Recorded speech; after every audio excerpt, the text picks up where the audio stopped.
Okay. Okay, So, so it's being recorded now.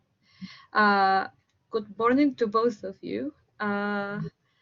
You've heard us speak to each other for a second. My name is Carmen Ramos Villar, and I'm the Director of Portuguese Studies at the School of Languages and Cultures. And I'm joined by my colleague, Diva Fleming, who is the Portuguese language tutor. She will teach you Portuguese uh, in the Modern Languages Teaching Center. So we work with each other. Diva, do you want to say a little bit about yourself, or I'm going to hand over to you now. okay, thank you very much. We start straight with my presentation, okay? Because, well, now let me just open it. I'm sharing. Okay. It's not sharing. No. Okay. So yes, this is a welcome to our Portuguese taster session. I'll be your tutor, okay, for Portuguese and just a little bit about me. I am Brazilian. I'm from São Paulo, and well, I'm going to start straight with the presentation. And obviously, if you have any questions, you can ask. I'm almost sure that you know how to use the microphone, how to mute a microphone or unmute it. But I just want to show you if you want to say something, you could raise your hand. Or, since we are a very small group, there's not much a problem. But if you want to ask anything, you can raise your hand, which is just the little guy here that you click and you want to speak, okay? So the next thing is if you wanted to use the chat panel, is just click on this purple I don't know what's called this, it's like a button. Well, it's a button, yes. You click on this button on the right, and obviously you have here say something, you type something, and we can see what you're saying if you want to say something. Obviously, you type it, you click on the purple button, and then this bubble speech here, the speech bubble, sorry, and then you can type something. It's just, I think you probably know this, but just in case. So, why learn Portuguese? Well, that's the most interesting thing, because gorgeous weather, yes, like we have today, or even better, approachable, friendly people, delicious food, and beautiful beaches. We were talking about food at the pastéis nata as well, yeah. Portuguese-speaking cultures share a lot in common, wonderful things in common, but yet they are unique and diverse in the music, dialects, landscapes, history, and traditions, which Carmen is going to talk to you about. Okay, this is Carmen's part. Um, but we say that a picture is worth 1,000 words, and then you can see how beautiful and how interesting part of the culture we have: carnival, fado, pastéis de nata, cod, and landscape, beautiful landscapes and beaches, So yes, a picture is worth 1,000 words. In Portuguese, it sounds very beautiful. Uma imagem vale 1.000 palavras, and it does, okay? So, did you know that Portuguese is the official language of 9 countries with over 244 million native speakers? And also has an additional 10 million people whose Portuguese is the second language, and is the fourth and most widely spoken language in the world, after Mandarin, Spanish, and English. Well, good reason to learn. And also is the fifth most widely used language on the internet. And this is quite interesting for business or, for future careers. Is now recognized as a work language by the European Union, the Mercosur, the African Union, the Organization of Ibero-American States, and the Organization of American States, among other world organizations. Hey, great. So, like I said, Portuguese is official language of 9 countries, and is spread like in 4 continents. So we have in America, South America, Africa, Europe, and Asia. And here we can see, I don't know if I'm going to enlarge a little bit for you to see the countries where Portuguese is spoken. Obviously, Brazil, I should say Portugal #1 because Portugal is where the language started. But then we have Brazil, Cabo Verde, Guiné-Bissau, São Tomé e Príncipe, Angola, Mozambique, e Timor-Leste or East Timor, and Macau. Don't forget Macau, a province in China. So, and so here we can see the number of people speaking Portuguese, and obviously Brazil is the largest in numbers, okay? But if you add them all, they estimate over 244 or 245 million people speaking Portuguese. And this is quite interesting as well, because it's showing,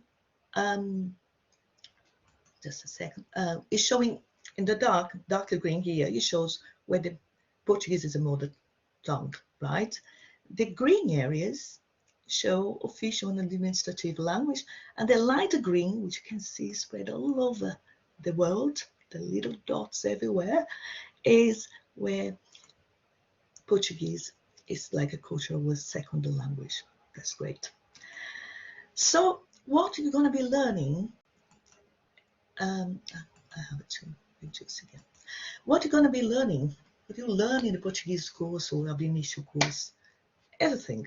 Numbers, alphabet, colors, months, greetings, days of the week, grammar, pronunciation, how to introduce yourselves, reading comprehension, writing vocabulary, and so on. The list is vast because there's so much to learn, okay? And so let's start with self-introductions. Olá, eu sou a Diva. Yeah? Olá, eu sou a Diva. Oi, eu sou o Neymar. Oi, eu sou o Neymar. So you've seen 2 greetings here, olá and oi. Very colloquial, obviously. Oi means hi, it's not offensive, or it's not a oi, like telling anybody off. You know, it's just put a smile on the face and say, oi, eu sou o Neymar. And then, muito prazer, Neymar. Muito prazer, Diva. So, eu sou a diva, really. I am the diva. What I'm emphasizing here is the use of the, a diva. And I'm really a diva. I'm a real diva by name and by nature, okay? So, eu sou o Neymar, the Neymar. Wow, it sounds quite a big-headed. I am the diva, I am the Neymar. But it's not. It sounds weird in English, but it is very common in Portuguese that we use the definite article before the proper noun or name. Ok? So, you're going to see people. Eu sou a Carmen, eu sou o João, eu sou, ok? So, using articles before the proper names or nouns. And also, we have here that if you learn another language, you probably know, particularly in Spanish, that, you know, the nouns in Portuguese, unlike in Spanish, we have masculine and feminine. But there's a difference. Some words in Spanish may be masculine, and in Portuguese feminine, and vice versa, okay? So, how do I pronounce these words? Well, eu, it's not o or eu, sou, it's a long O, sou. If you're not sure, imagine the word soul and remove the L. Eu sou a, eu sou o. Usually say, some people say eu sou o, but it sounds very unnatural. We tend to just pronounce U, okay? Eu sou U. Feminine, masculine. Now, it's time for you to introduce yourselves, okay? Obviously, we have 2 girls, so you're gonna say, can choose either greetings, olá or oi, and you can introduce yourselves, okay? Let me see, you can can introduce yourselves, Amelia and Sophie. Okay, so can you introduce yourselves in Portuguese and add, pleased to meet you?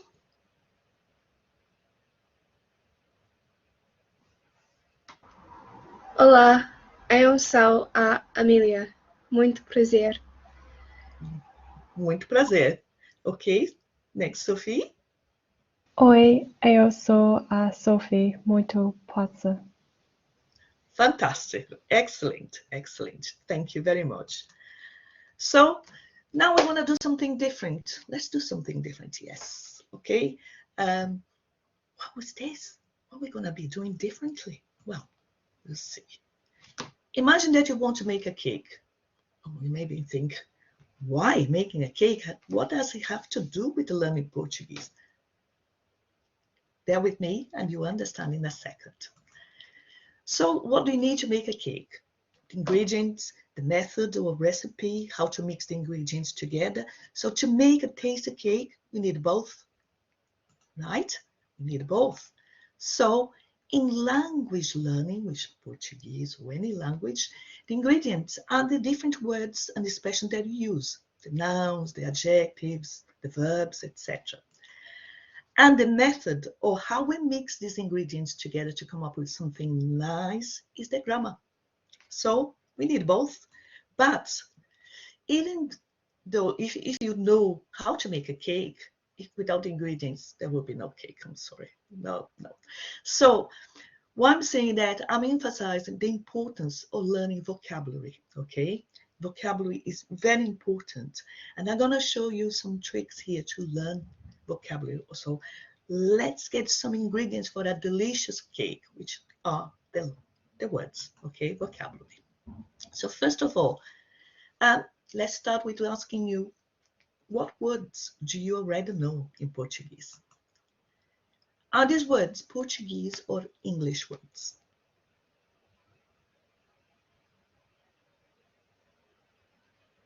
Can you volunteer to say anything? Are these words Portuguese or English, Sophie?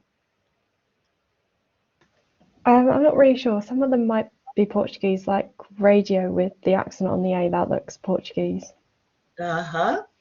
Okay, yes. And any comment, Amelia? I agree with Sophie. Some of them might be Portuguese, but some of them also look English. Yes. Okay, I should remove this accent to confuse you. Okay, so in reality, they both Portuguese and English, okay, because they are cognates. So the only difference is here is how we pronounce. Okay, the accent here gives away, right? But banana, chocolate, cereal, animal, hotel, crime, cinema, perfume, natural, rádio, zero, hospital. Is the only difference is, okay, the accent here and how you pronounce them, okay?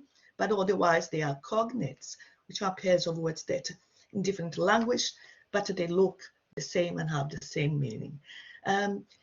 This happens because the root is the same, okay? And they look the same. They are very good and great to help you build a vocabulary, to learn a language, any foreign language, you know, if you have cognates is good, because it will help you to learn vocabulary, not only to write, to read, to understand the people, yeah?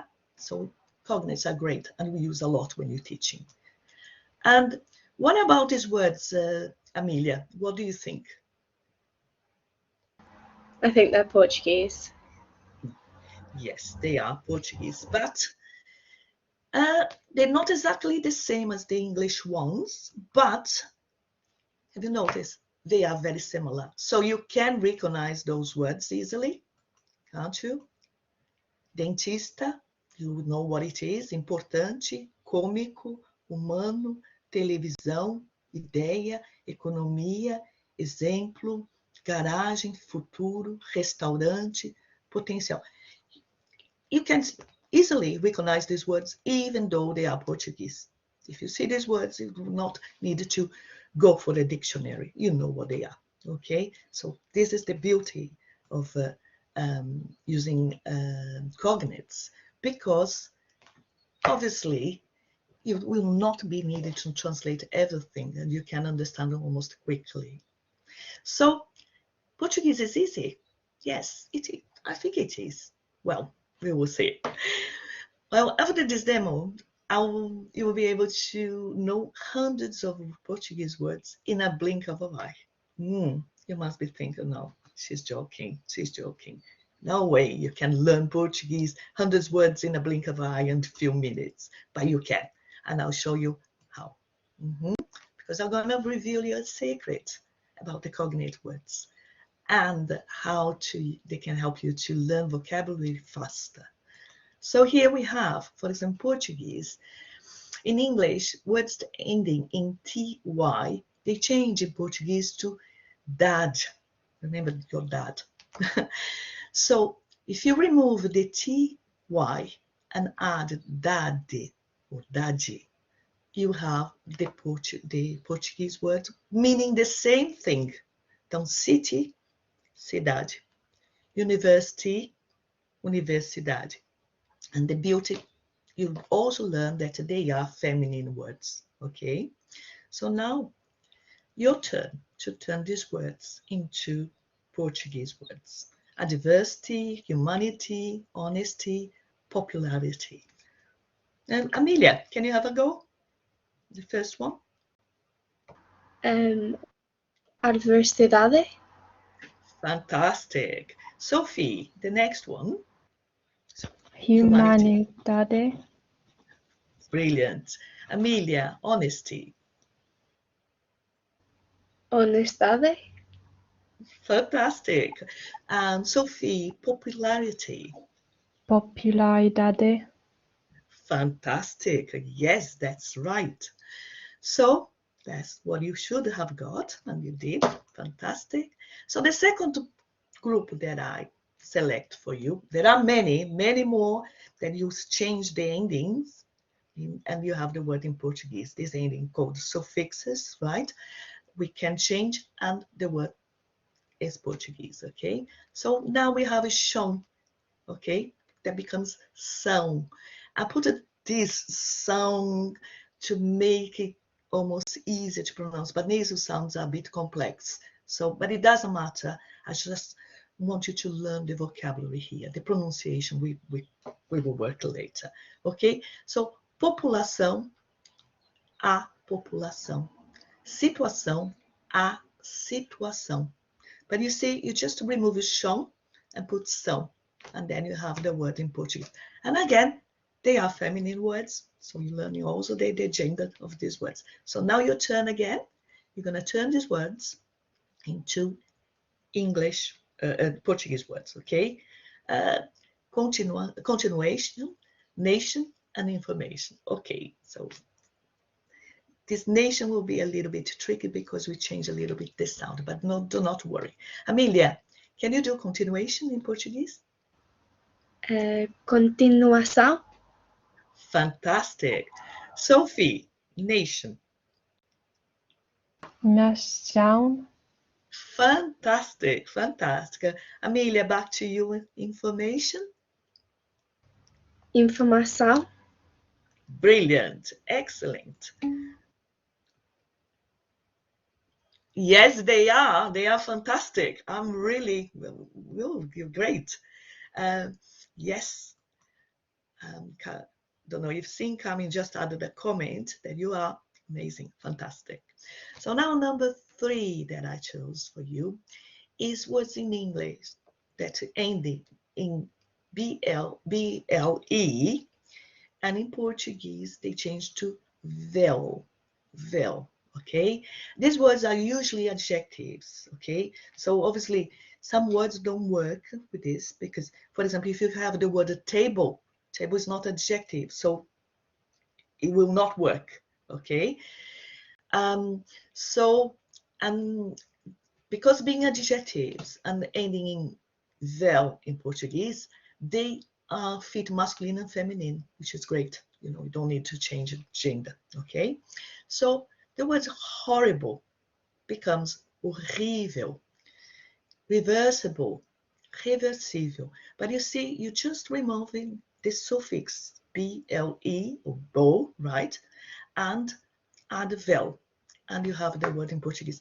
In this case, obviously, we need to put the stress in the word here. Usually, horrível, reversível. So the stress comes not the last syllable, but the one before. Okay. So, but it, like I said, it's not a pronunciation demo. It's just like how you can create words. Okay. So now your turn again. Let's see, Sophie. Tolerable. How are you going to turn this into Portuguese word? Tolerable.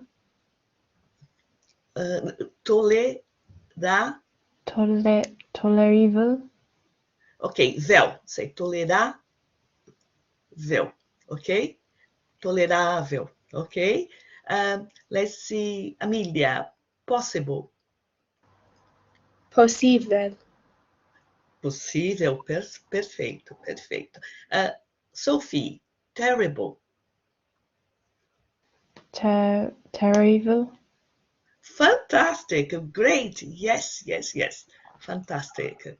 So it's just the stress, the accent here that changed a little bit, but this is a bit more, obviously you're going to learn this later. Okay, so now let's move to the fourth group. Like I said, yes, exactly. The vowel sounds, they're very tricky, but you managed to do very well. Thank you. So now number 4, that words in English ending in ist, in Portuguese, they will change to ista, ista, I-S-T-A, or if in European Portuguese is ista, okay? They say ista. And now we have here these words, they are for both genders, okay? So male or female. So dentist, dentista, economist, economista. So this is very easy because of basically you adding an E, an A at the end. So now I'm gonna hand you over to Amelia, ecologist. How that would be in Portuguese? Ecologista.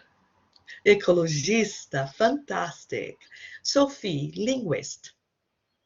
Linguista. Brilliant. Amelia, artist. Artista. Brilliant. And the last one for you, Sophie, pianist. Pianista. Brilliant. You got it all right. Yes. Is it not fantastic that you can just change the endings and have words in Portuguese without needed translation because you know what they mean? I think this is fantastic. And these are not the only ones. I just picked 4 endings for us to work for this presentation, for this demo. But you can do with so many other words, okay? And the other thing is interesting is that this work for most words, okay?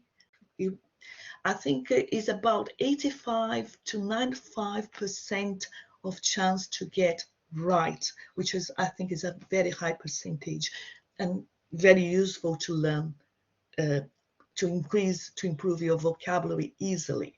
So now I'm gonna leave you. I just hope that this helped to whet your appetite to learn more Portuguese. You know a lot of words in Portuguese now already. And so I'll leave you with a challenge, okay? And the challenge is, if you want, you can use your mobile and take a picture of this so you know the endings. So we can't do the challenge here because the time, we have some problems with time, but you can do at home and come back on the 4th of October to show me how many words you managed to get. If you want to take a picture now, you can, just with the mobile. So at home, set a timer, 15 minutes, or maybe go to Café Lisboa in Crooks, if you are here in Sheffield, or any cafe where you are, okay? And set the timer and piece of paper and start writing down the words that ending in ty, change to dad, shone to sun, go to vel, and east to east. And come back to let me know how you did, okay? I cannot promise you any prize. I cannot promise you the holiday in Rio or Lisbon, but I can promise you that you have a lot of fun creating words in Portuguese without needing to translate quickly. And hopefully you can get to 100 words, maybe 200 words, depends how you want to challenge yourself.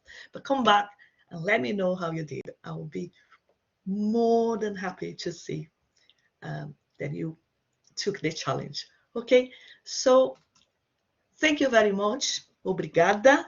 And I'm gonna hand you over to Carmen. Okay, now Carmen will continue the presentation, the demo. Okay, so I'm gonna stop sharing. Thank you, Diva.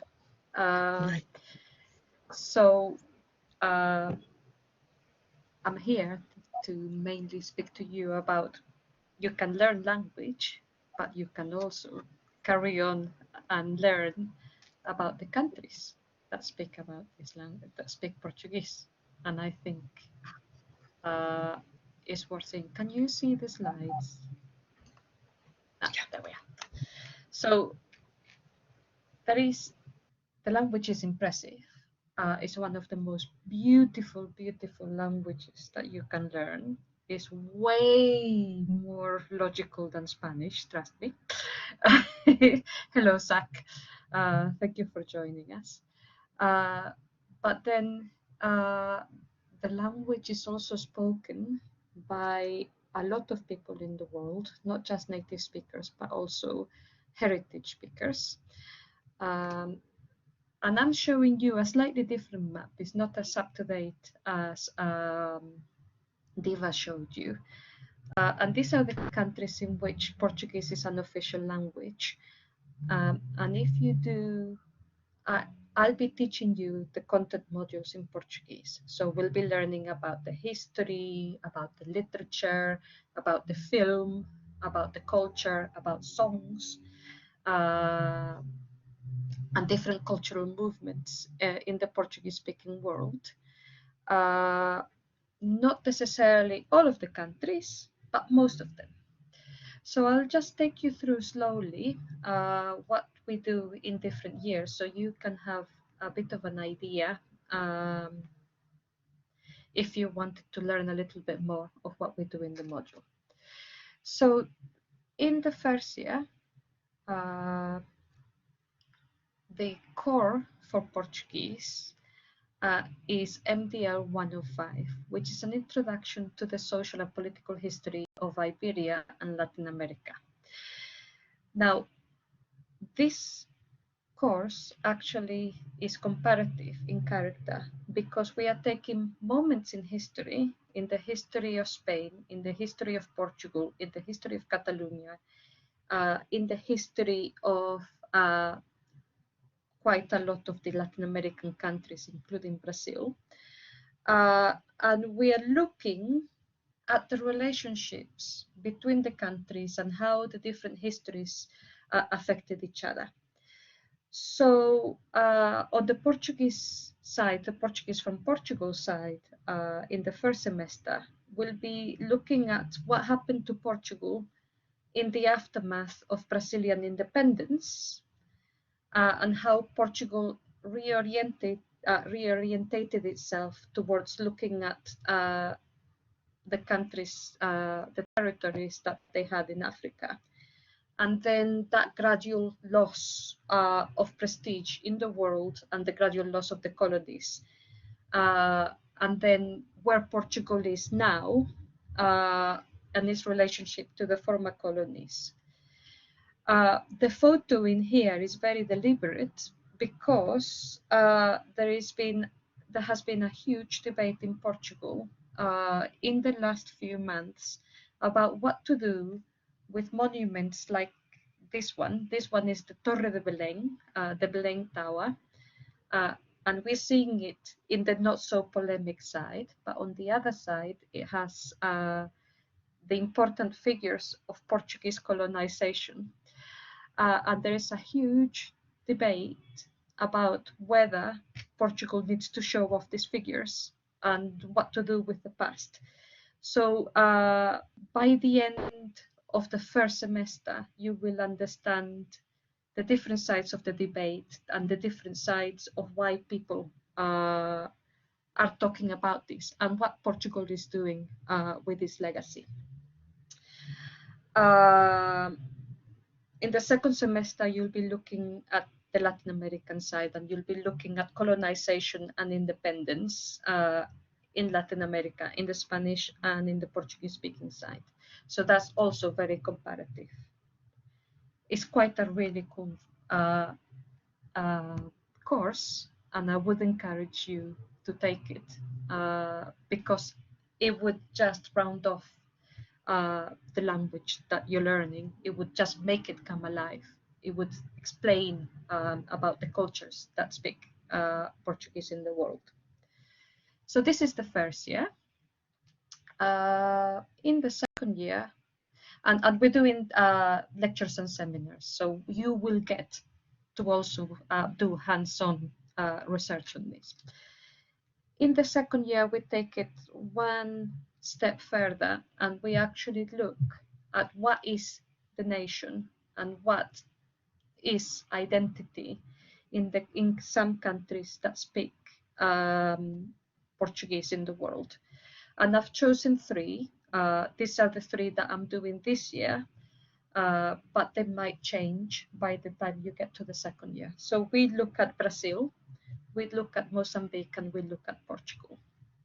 And we look really at how singers, how directors of films, or how writers have talked about the nation and the debates in the nation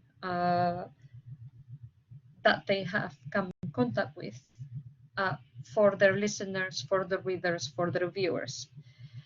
And the picture that I have here is the cover of an album of a northeastern Brazilian play that was adapted to music. And we talk about the process of adaptation from word to music and then also to screen, because there is a film attached to this.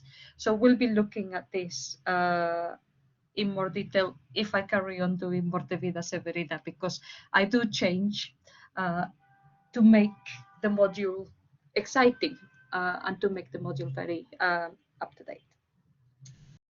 On the Mozambican side, we talk about the effects of Portuguese colonialism before independence and after independence.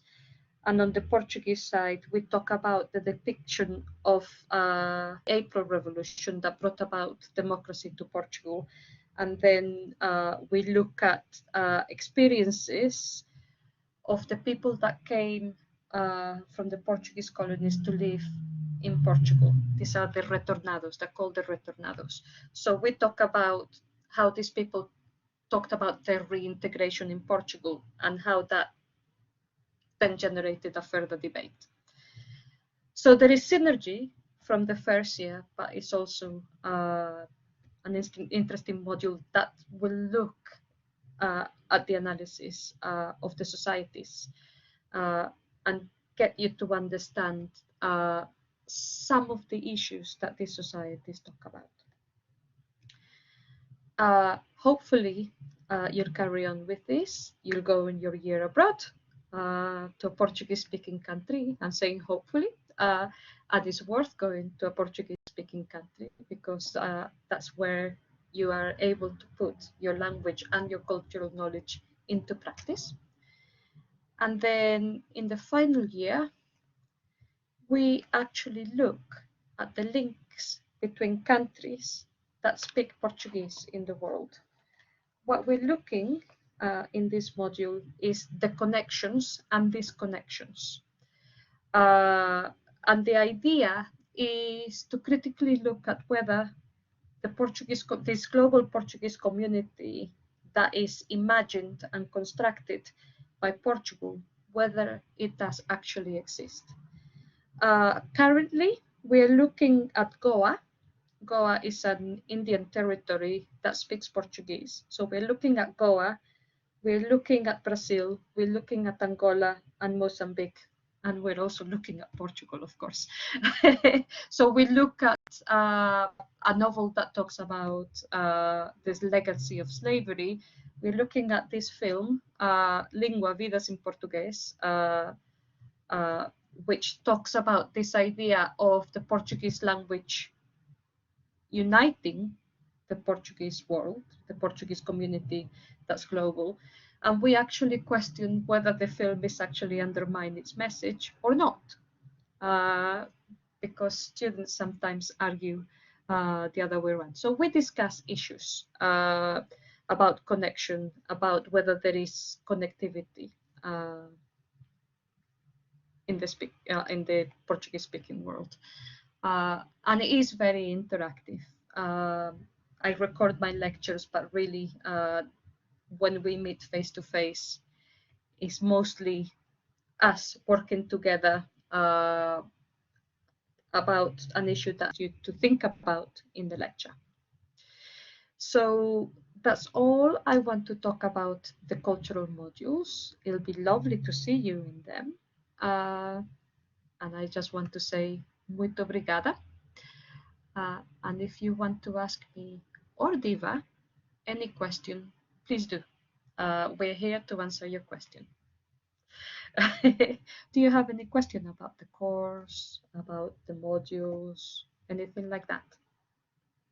We're very happy to answer.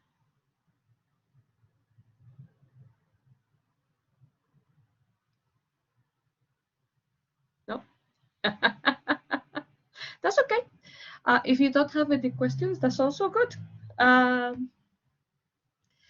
Diva, I loved that map that you showed, the green where people spoke as natives, and the lighter green where people spoke as a heritage language, because I teach about the Portuguese in North America in one of my modules, in the final year module, the Portuguese community in New England and how they've perceived themselves as being Portuguese or not, and what their relationship is with each other. And there's a lot of contact with Cape Verdeans and with Angolans in this community. So I loved that map that you showed. Brilliant. Yes. Thank Well, you. well, it's great because I know also that your research is in Portuguese in North America, isn't it? You do a lot of research in the area, which is great.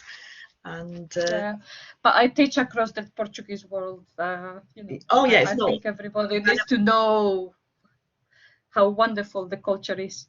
Oh, it is. It is. You cannot learn a language and exclude the culture. It's impossible. Definitely. It's impossible. You have to feel the language. You have to understand the people and understand the language. To make it come alive. Yeah, you need. Otherwise, it's just like be like a robot, you know, speaking the language. Hi, Zach. Let me see. If I were to pick up Portuguese alongside Spanish, how would that affect my learning hours? Okay, this is about credits. So your degree has already been divided into credits, and those credits are effort hours. So if you pick 2 languages, those effort hours have already been accounted for.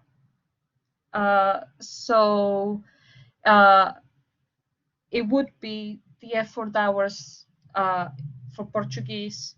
If you were to take a history module, those would be the effort hours. So 20 credits of effort hours would be the same.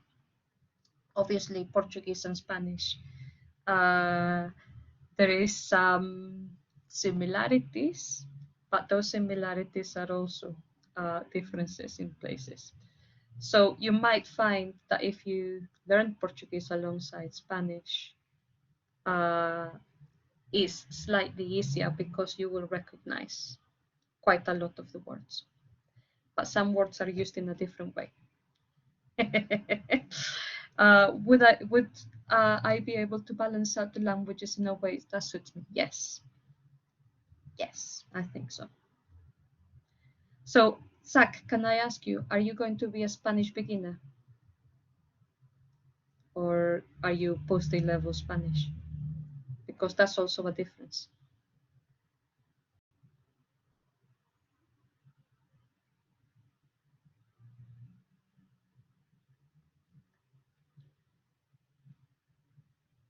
Yeah, okay. So if you were a Spanish beginner,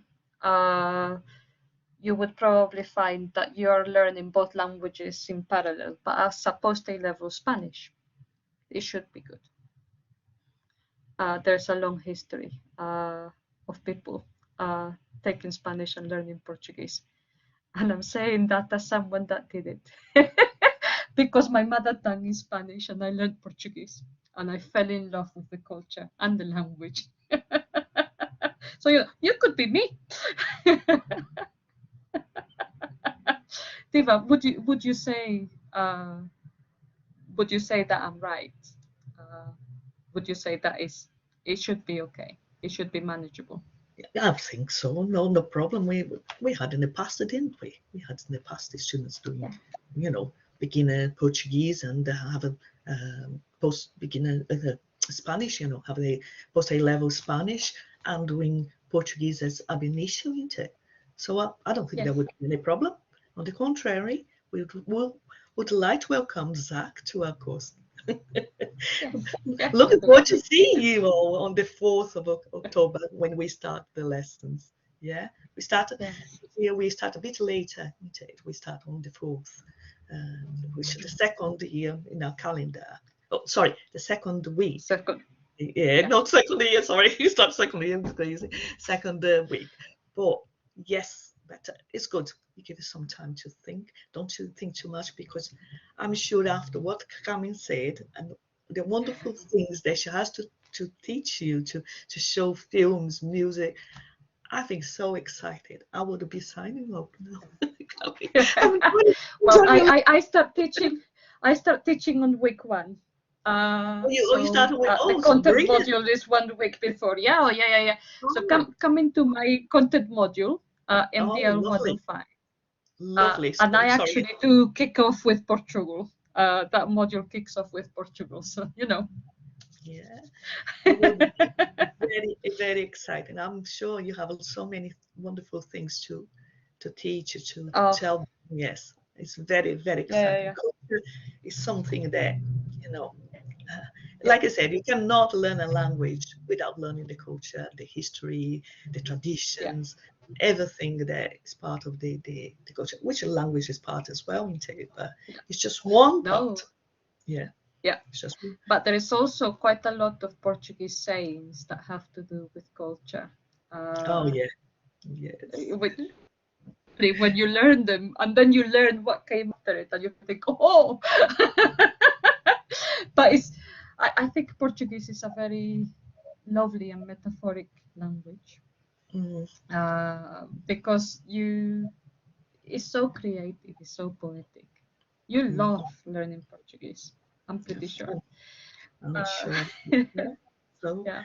Is there any other questions? Anything anybody wants to say? We've had you for the best part of 50 minutes, so I'm just aware that you might need a break. No? Okay, I'm going to stop recording, because sometimes what happens is that people don't want to say